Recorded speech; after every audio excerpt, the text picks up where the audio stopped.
Welcome back to the channel, everybody. We're going to start something different. I've been spending the last 15-20 minutes here cleaning out all the feet area here on this little Cat 10. I found some of Dana's old gloves, some old monkey face gloves. He used this for logging in the wintertime, but I don't think he wants them back. I don't think he'll hold it against me if I throw them out. Dana's the guy I bought it off, him and me the same age. And the last time this was run was 1980. That was the year that me and him both graduated, different schools. I didn't know Dana back then, but I knew his father. So his father's name was Phil, and he was just one of those laid-back, pretty cool guys. He came into the industrial engine over there one day, and he says, "I need a Baron." And Paul says, "What's it for?" And I'm pretty sure it was for maybe a Walters. And he brings it in, he sets it down on the desk, and it was a bronze-backed Baron that probably weighed 3 pounds. Great big thing. And he says, "This is the only problem with that truck." And because we're talking back in the day when, you know, a guy was making $150 a week. And they called, well, Paul called all over the place. Found one of them Barons out in Washington State, brand new. And I'm pretty sure it was $100 plus shipping. And he called up Phil and told him, and Phil says, "Well," he said, "the truck's worth over $100. He said, "and it's the only thing wrong with it." So he says, "I guess I'll take it." He says, "Buy that." So about a week later, that Baron showed up. And Phil come down. It was a lot of money. Like I say, it would be like paying, you know, $1,500 for a Baron today. It was big money. And because we was buying Barons for, you know, $2 a shell or whatever. It was cheap. Maybe even less than that. It was cheap money normally. And anyway, he took that old Danny and went back up to Waterford and put it in the old plow truck. And I don't know, but it's still running. I don't know who owns it now, but I know stuff changed hands when he passed away.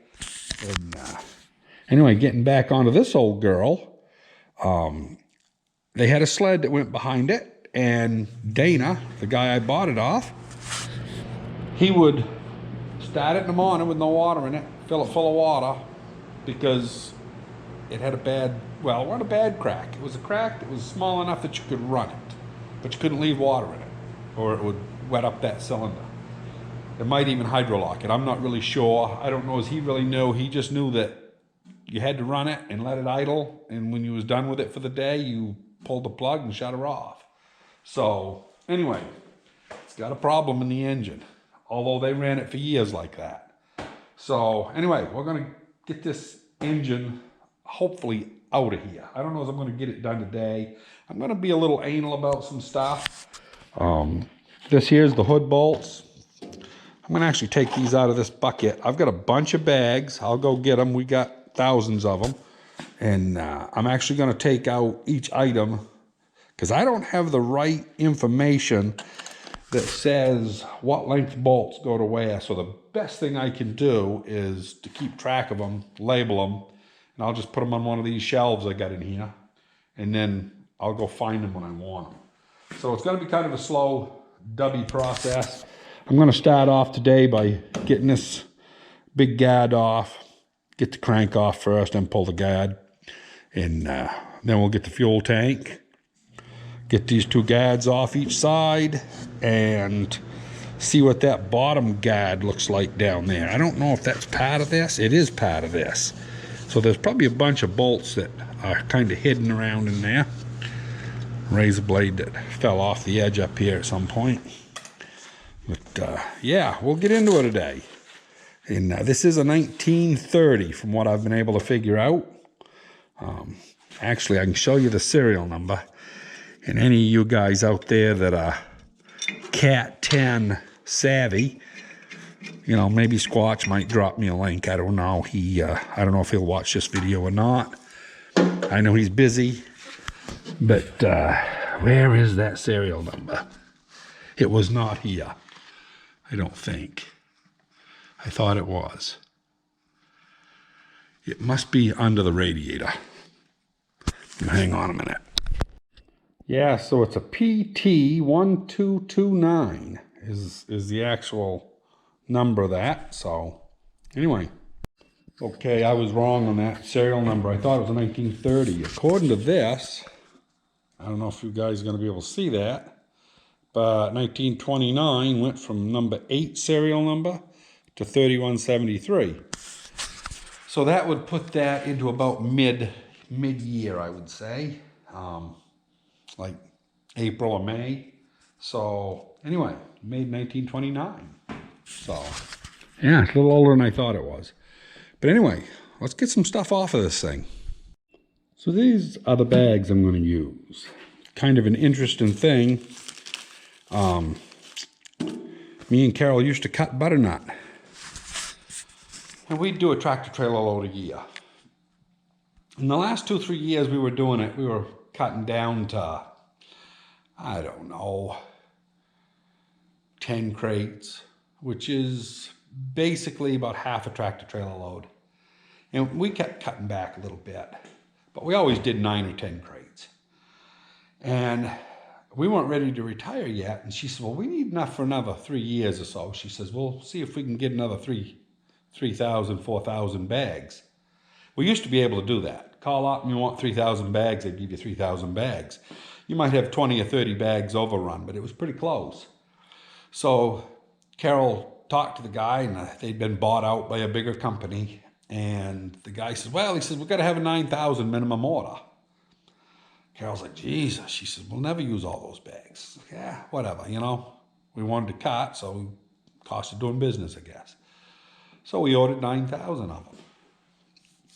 So about 2 or 3 weeks goes by, and a small box truck shows up, throws the back end up, got a pallet of bags in there.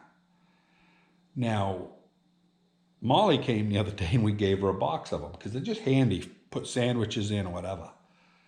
And when I gave her that box, now you got to remember, we cut for 3 years, and I gave her a box, and there was 19,000 bags left upstairs in the closet. And that wasn't including the box that was upstairs in the wood shop that I just grabbed these out of, and another bunch of them that Carol's got in the kitchen. We got like, 20,000 bags sitting around. And so, yeah, don't think we're wasting money by using them. We got to use them on something. We don't do butternut anymore. Because we used to cut and peel, 40,000 pounds a year. So, yeah. Anyway, that's how we ended up with those. Let's get some stuff apart. Okay, we just got that bolt out, pinch bolt.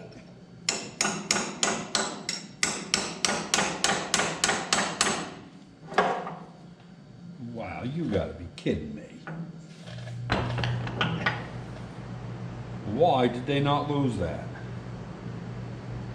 Imagine working in the woods all day with that just sitting there? Not even a grub screw? Nothing. Wow. That's almost crazy. But anyway, I guess that didn't, I overthought that one. I'll put that right back together so we don't lose nothing.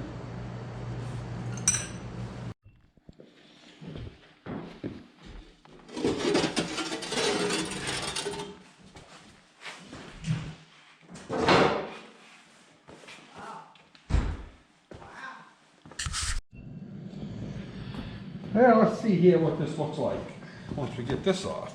There we go. That's a heavy piece on it.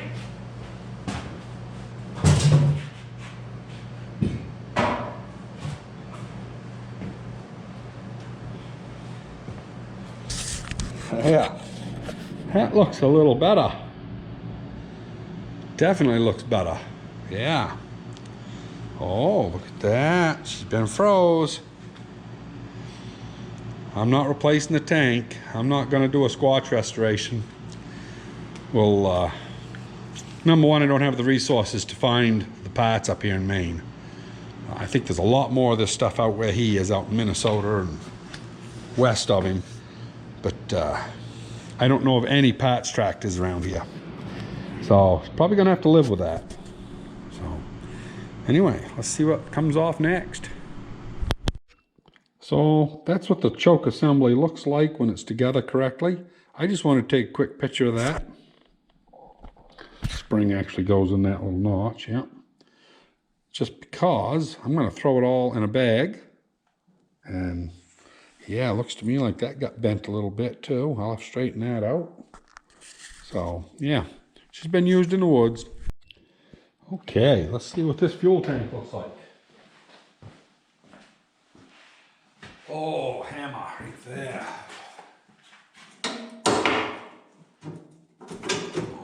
There we go.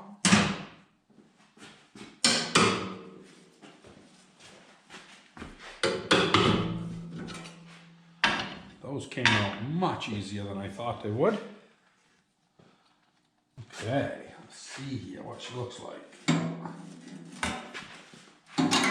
Yeah, that's unhooked. Yeah, the fuel lines are all unhooked.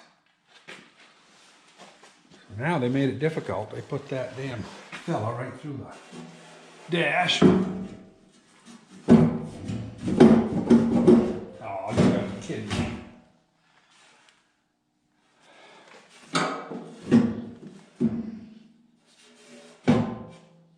Wow, that's so close. That's gotta go.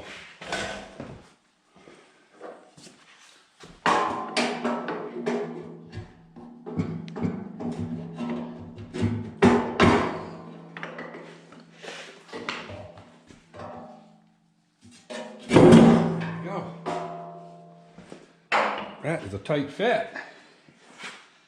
Make sure all the fuel lines are doing what they're supposed to.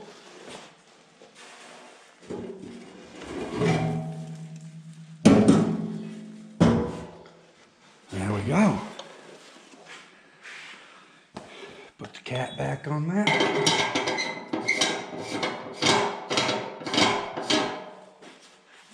Off we go.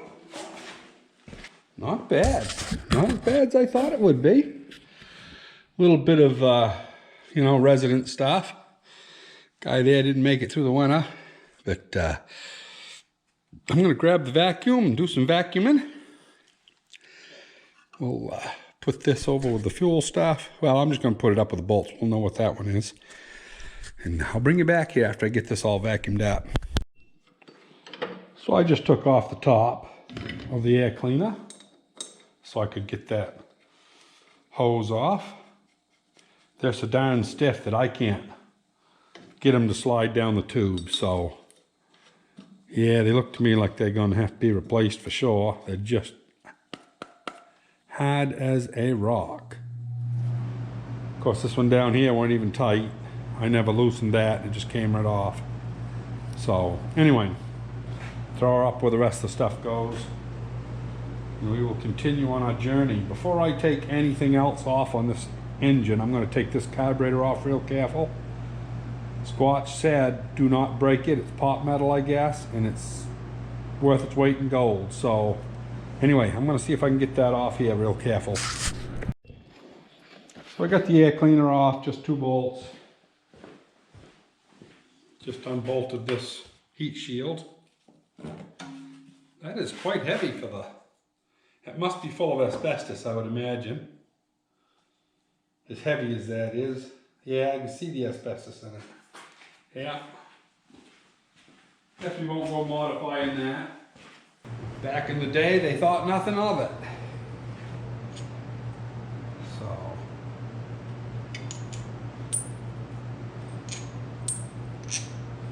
Oh yeah, put all these washers in and mark them for the heat shield.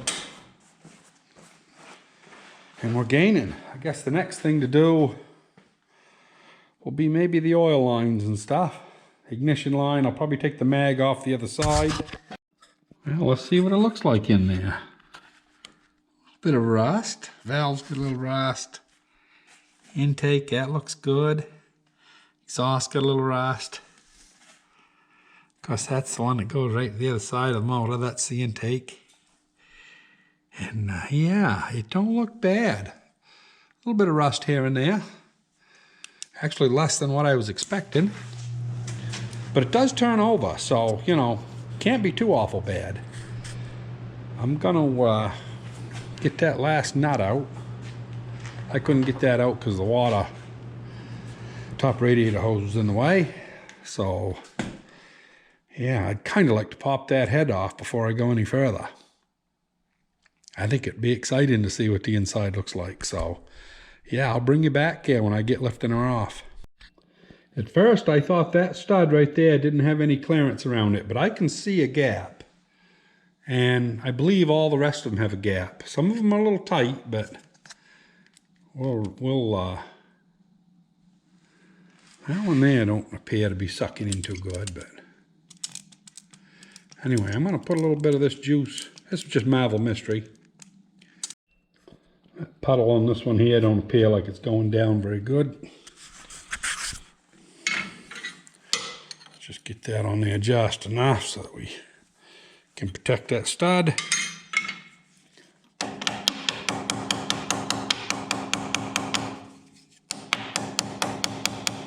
Yeah, you can see the fluid squirting. That right there was enough to break that little layer of crud that's in there. And yeah, I think this one here might need a little love too. Then we'll try to see if we can't get it to move up. Okay, what I've done, they give us these two bolt holes here where the gooseneck went out. Perfect spot to make a puller to try to break that. I'm not going to pull real hard on it, but let's see what we can do here. See if we can break this gasket without driving screwdrivers in and staving it all up. Oh, I hear it.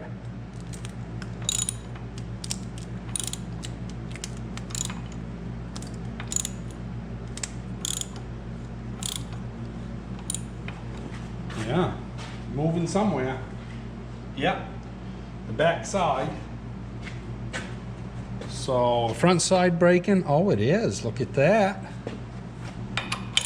I'll go a little further. Probably can go close to a 1/4 inch. Oh, yeah, that's probably about it because it feels like I'm bottoming out on the threads. But that's a pretty good deal right there. Now, if they only gave you something to pull with on the back.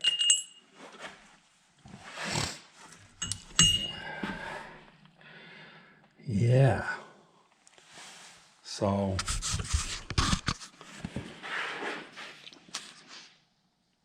yeah, I'm just going to take my lead hammer and do some thumping there. I'll do it off the camera. I'll just beat it back and forth a little bit. See if I can get stuff loosened up. And if I have to, I'll put washers on and pull this up just a little further. And then I can put maybe a paint stick across there and very gently snug on this while I tap. I can get it walking. Once I get it up 1/8 of an inch everywhere, it'll come right off. But I'll bring it back in a little bit.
Okay, I just went up and cut up some of this oak.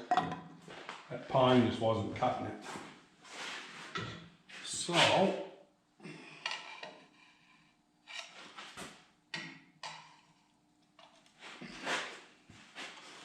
let's see what we can do here.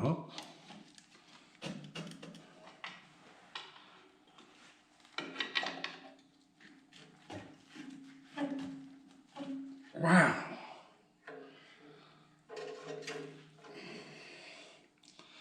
There just isn't. That corner's low, that's when I gotta pull the hardest on. There we go.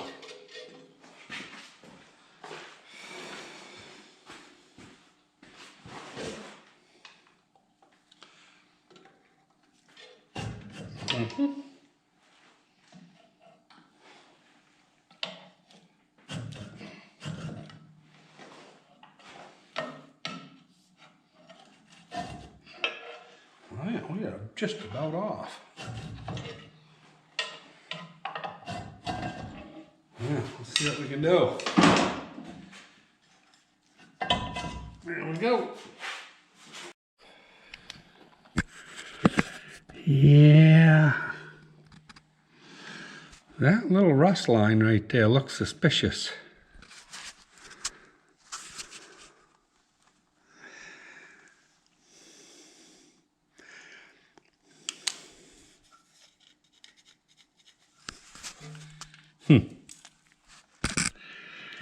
Yeah, I'd say that's it right there. So it's in the number 4.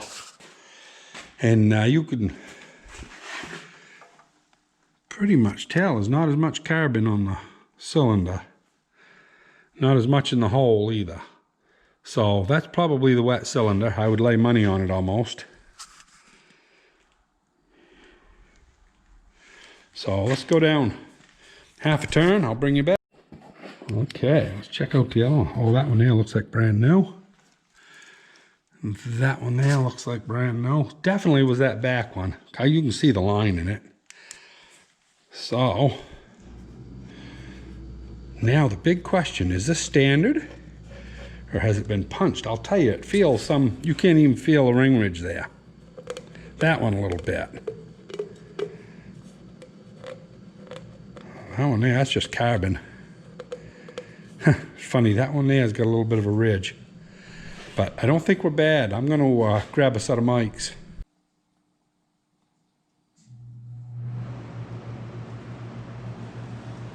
That says 375. It's supposed to be 3 3/8, so that is standard. Which makes me very happy because it really has almost no wear in it. Not for the age of it. And I'm 90% sure this is a,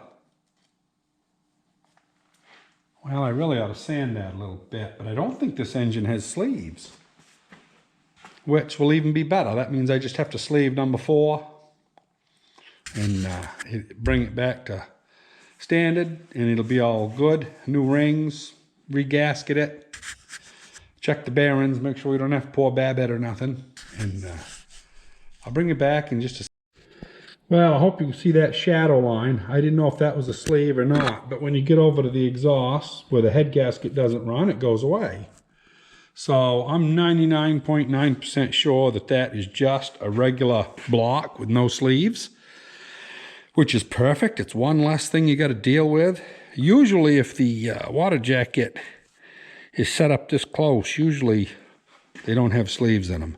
But you never know either. You know, I'd never had one of these apart.